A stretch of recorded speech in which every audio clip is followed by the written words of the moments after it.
Yo, what's up, everybody? It's your boy Donald Francis. Welcome to It's Life Podcast.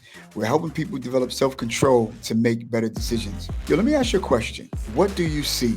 It's so funny that my friend has said to me an illuminating story that I wanted to share with you, and hopefully it can change your mind, because it's a possible thing that what you see can be the very thing you are. His friend had asked him to do him a favor, and he says, "What do you want me to do?" He says, "Can you look over there and tell me what you see?" He looked to the left. He says, "I don't see nothing." He says, "Okay, do me a favor. Look over there again and tell me what you see." He says, "I see blue cars." He says, "You saw blue cars." He says, "You're only looking at the thing that you could possibly be. The thing that you're attracted to could be the very thing that you are."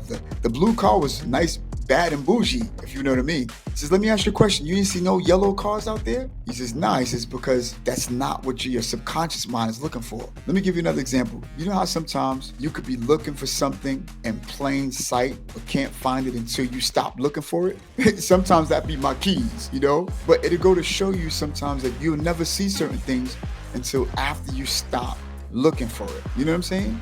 Let me give you another example, because I don't think you know what I'm talking about. How about you noticing your same model car more often after you bought it? Like you see the same red Bugatti everywhere you look because of the fact that you bought it. Because 9 times out of 10, what you see could possibly be who you are.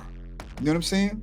You know what I'm talking about? Isn't it funny that sometimes they'll put a psychological picture in front of you and ask you to pick out every red object on the picture, and you pick out all of the red objects only to step back and take a look, and you notice that there was a big logo on that particular picture, or a lady with an ice cream cone on the picture, or a big yellow car that was on the picture, because you've been told to pick out the very thing that you were looking for. And see, sometimes there'll be times where you're not looking for anything that people are trying to show you, but because you're focused on what you're doing and where you're going, people can sometimes get upset and afraid at the fact that you don't see what they're trying to relate unto you. You gotta be careful sometimes though, because the very thing that you see might be the thing that you are. Let me bring it down to more realistic type of thing. For example, if you keep looking and seeing only negative stuff, it could possibly be because that's who you are.